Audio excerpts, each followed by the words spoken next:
Trudeau government unveils long-awaited plan to confront an increasingly disruptive China. Canada's long-awaited Indo-Pacific strategy describes China as an increasingly disruptive global power on the world stage, a social and economic force that's too big to ignore but is also increasingly focused on bending international rules to suit its own interests. Using some surprisingly blunt language, the strategy says the Canadian government needs to be clear-eyed about China's objectives in the Far East and elsewhere. It promises to spend almost $500 million over 5 years on improving military and intelligence cooperation with allies in the region.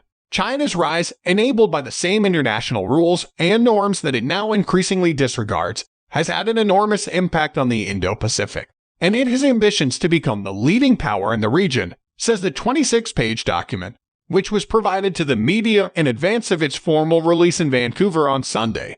China is making large-scale investments to establish its economic influence, diplomatic impact, offensive military capabilities, and advanced technologies. China is looking to shape the international order into a more permissive environment for interests and values that increasingly depart from ours. The strategy document also says that China's sheer size and influence makes cooperation necessary to address some of the world's existential pressures, such as climate change and biodiversity loss, global health, and nuclear proliferation.